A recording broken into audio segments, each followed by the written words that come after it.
It's Tuesday, the 30th of April, and the time is 8:20 a.m. My name is Dingane Lutuli, and I'm on a mission to learn more about witchcraft.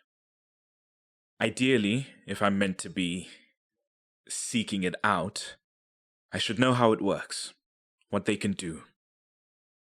Thinking back on some of the stories my mother told us when we were children, it's supposed to be a hereditary thing. A calling that comes to you if your parent was a witch and is no longer of this world. It's kind of the inverse of being a traditional healer or diviner, now that I think about it. You're supposed to resist this calling, though the implication seems to be that at some point, it just gets you. As to how Abatagati are able to do supernatural things, it's up for debate. Again, where traditionally we commune with ancestors, some folks suggest witches commune with evil spirits. Where we sometimes slaughter animals for ceremonial purposes, some say witches mutilate them to gain power. Tales vary, but they're usually in that same unsettling vein. Although, with the discrepancies I've already noted between what I've read from the box and what I've heard anecdotally, it's probably not safe to make any assumptions. I'm also specifically focusing on the witch that my father was trying to locate last year. All I have to go on is his last diary entry, in which he mentions something about the crawling shadow. Based on the encounter I had last week, and that first entry from my grandfather's diary, I imagine that has something to do with these dark creatures. Maybe the magic this witch does is connected to them, somehow. The way I understand it from cultural knowledge, witches can do a number of different things, but far be it from me to assume they don't specialize. So, I started digging through the box for references to dark creatures or the crawling shadow, anything of that nature. The first thing that stood out is an entry from my grandfather's diary, about 7 years into his role. 9th of October, 1968. Bub Ernest came by today to report his chickens missing. I was tending to our plot at the time, tilling the soil at dawn before Tandega woke to begin the season of sowing. I saw him coming up the road in the distance and thought nothing of it. He often led his cattle out at this time for feed and water. But I was surprised when he tapped at our gate, a look of consternation on his face. I greeted him as I did any neighbor who bothered to come by our homestead, and when he made clear the nature of his visit, I led him to the room of my domain. "They're all gone," Ernest muttered as I sat him down. "One or two I would understand, but all of them in one night." When I asked him to give me as much detail as he could, he explained that he had just found a large hole in the side of his run, and all his chickens disappeared. By his claim, he has always been a light sleeper, but his hearing has been going over the years. Whatever it was that had broken in during the night hadn't woken him. When I raised that it could have been a rambunctious dog, ravenous enough to eat through all his fowl, or at least take them one by one to wherever it slept, Ernest simply asked me to come with him. When we went into the community proper, a number of our neighbors were already up and about. Those who spotted us offered their greetings, and some whom I recognized from prior clan work addressed me by name. I'll admit, it was a strange experience. It is typically my mother or Tandega who makes the walk there to purchase groceries from Mangobo, or visit with Uncle Tebelihle and his family. So I don't often see anyone who isn't specifically looking for me. From brief talks with enough neighbors, however, we learned that a number of them have had strange disappearances over the week. Severed crops, clothes off washing lines, ravaged food stores, more chickens. One neighbor even had a cat vanish 2 nights ago. All of them spoke of strange tracks in their yards, like those left by car tires, but erratic and misshapen. When we finally arrived at Bub Ernest's homestead, I understood why he decided it was better to just show me. He had quite a sizable brood of chickens, and so his run is much larger than any I've seen, safer at the big farms. It's also enclosed with wire fencing, which is why it alarmed me to see a sizable hole missing on one side. Pieces of metal dotted the grooves in the earth leading into the run, where there was only a splatter of blood and a few feathers strewn amongst the broken panels of wood. I knew, then, that no dog could have caused this amount of damage. But there is something I know of that behaves in keeping with these incidents. Isqukumatevu, the great swallower. From my lessons, I know it is one of the few creatures that does not manifest uninvited. A witch must feed their saliva to a rodent or similarly small creature, and ritually sacrifice it over a trough of spoiled food. There it feeds and begins to grow. I remember the way my father described the swallower. Large, bloated and hairy, with an enormous mouth that it uses to eat anything in its path. I also remember that it is meant to continue growing with each meal it consumes, constantly in search of something larger to eat. What concerns me is the spoor that this one leaves behind, which it supposedly does once it has grown larger than a man, and its hind legs are too heavy to lift off the ground. I've never seen one myself. I doubt even my father did, or he might have mentioned as much. And so, for the first time in years, I find myself truly apprehensive about challenging a dark creature. If this is indeed a swallower, I shall have to ask Uncle for his assistance. I do my best not to involve him in the active part of our work, but I fear it is necessary at least this once, so I don't find myself the next meal. 13th of October, 1968. Someone was taken by the swallower. An elderly woman, 2 days ago, on the other end of the community proper. Only her young granddaughter could say anything about her sudden disappearance, though she didn't see the woman herself be taken. She was simply outdoors in the evening time, fetching a bucket as her mother instructed, and swears she saw some enormous thing disappear through the nearby thickets. Like a hippopotamus or a rhinoceros, she insisted to her shaken parents, though neither can be found anywhere near Dlamini. I could not, in good conscience, wait any longer. My fears can never come before the safety of the people. I set out last night to where the girl had sighted the creature. Uncle followed close behind me, pulling along a goat by the horn and a long rope. We had some rain in the last few weeks, but fortunately not since this latest incident. The telltale tracks were visible across the dusty earth and tough grasses. I led us further along, away from reach and sight of people's homes, and curved about the thickets until we were in a clearing out of view. Uncle hitched the goat to an old lone tree stump. He unspooled another length of rope and knotted one end to the stump, and together we retreated to some bushes nearby. We kneeled there for more than an hour, silent as mice, batting away insects and the aches of stillness, and I began to wonder if this creature could be intelligent enough to recognize a trap. Then it emerged. It was as large as I was expecting, and indeed its leathery hide was covered in sparse, thick bristles of hair, but its shape didn't quite match the picture I'd drawn in my mind.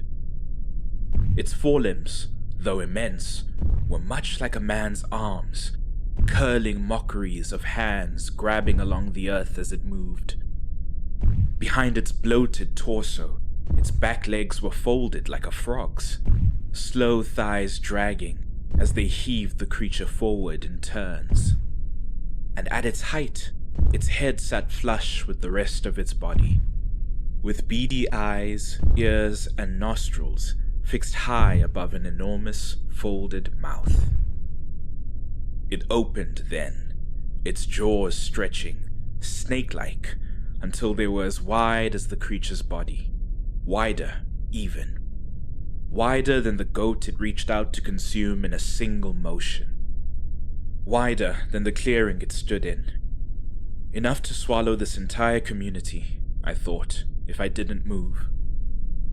I gave the signal to Uncle, who, to his credit, set off despite the muted horror on his face. I pushed off my feet as well, and ran straight for the swallower, heart in my throat as I pulled my blessed blade from inside my jacket.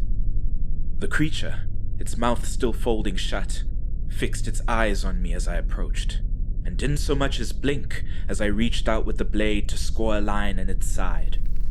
Hide sizzled, and a thin trail of shadow escaped where the metal touched it, but the grunt the creature let out was more of annoyance than agony. This close, I was suddenly beset by an acrid stench, like food left to rot, wafting from the swallower and burning my nostrils. It was so overwhelming that I did not notice its leg unfolding, only aware I had been struck when I was flat on the ground, my ribs radiating with pain. When I looked up, though, I was relieved to find my distraction successful. The more experienced herder of us two, Uncle had managed to tie 3 of the swallower's limbs together with his rope while it was focused on me. He leapt and rolled away from the creature just as it noticed, and it groaned as it began to pull at the rope, the tree stump at the other end holding fast. I worried for a second that it might snap the rope or rip the stump free from the ground. But as large as it was and pinned the way it was, the creature would not be able to find the leverage. It grunted louder and faster as it struggled, gaze finding me as I again made my approach. It began to unfold its mouth, but I reached for the grave dirt in my pocket and whispered a word of power before hurling it at those beady eyes. The swallower lulled, but did not sleep, made of far more energy, it seemed, than most of the creatures I've fought, and so I wasted no time.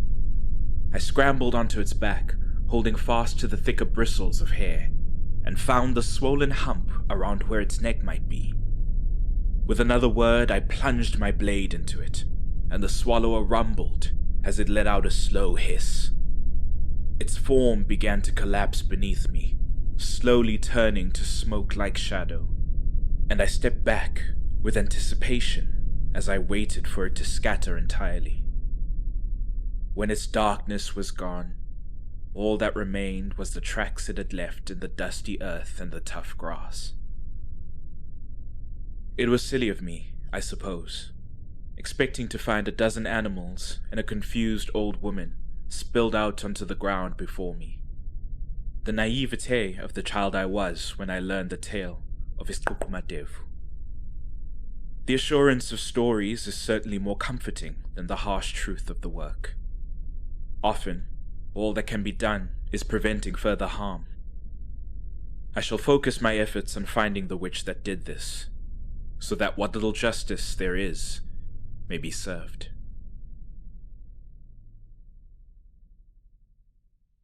Well, that's not existentially terrifying. I'm not familiar with this particular creature, but it does sound like the sort of crazy stuff you hear in folk tales. I remember one time my mother told us about these creatures that looked like people, but they were split down the middle with some of their organs hanging out. God, I hope those aren't real.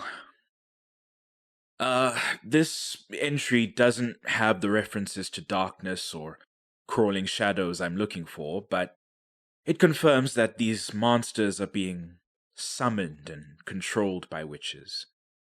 It even outlines the how, at least in the case of this swallower creature. As to the why, it seems to be with the intent of harming people around them, causing general mayhem and chaos. Whether that's for the sake of it or for some greater purpose, it's still not clear. I'm weirdly appreciative of the fact that my grandfather was a protector of people, that this role was doing some good. But he was still killing people. So was my father. People using witchcraft and hurting others, sure, but it's just hard to swallow, I suppose.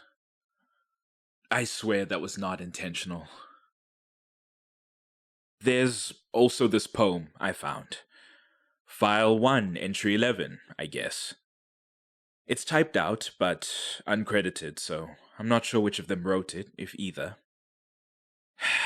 I had to translate here, so it's not going to sound as good. Now hear me, friend, and listen well, for when you next depart your home, under the shade of heavy clouds, I've seen those eyes flash in the sky, like lightning that moves with a storm, instead of falling to the ground. I've heard those ever-beating wings make distant rolls of thunder as their bearer passes high above. And I have felt its icy breath, much like the first of winter rain, as it descends to grasp your form. Now guard yourself from evildoers, who would invite such spirits foul, and send them swiftly to your door. Should sourceless whispers find you like a lover sweetly calls you close, make desperate haste from where you stand. Those wings are beating ever close, their bearers now 12 strong, to quarrel for your final breath.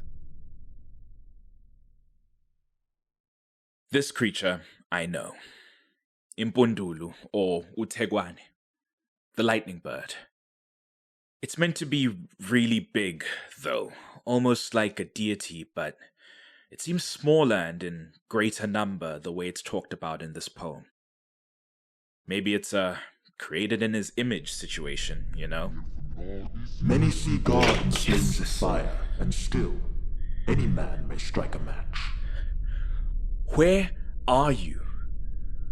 Are you going to introduce yourself?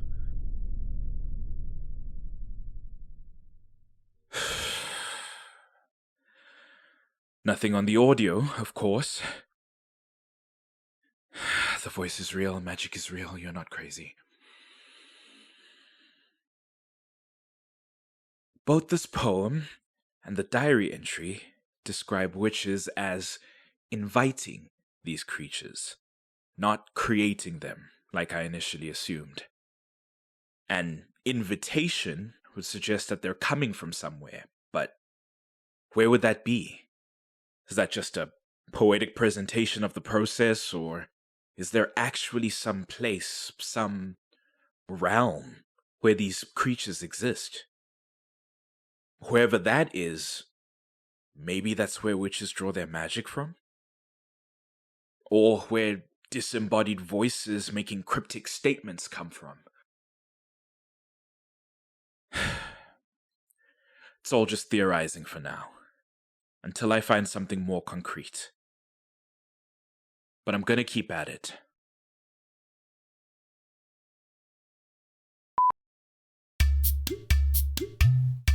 Call to the Dark, created by Sandile Dlamini.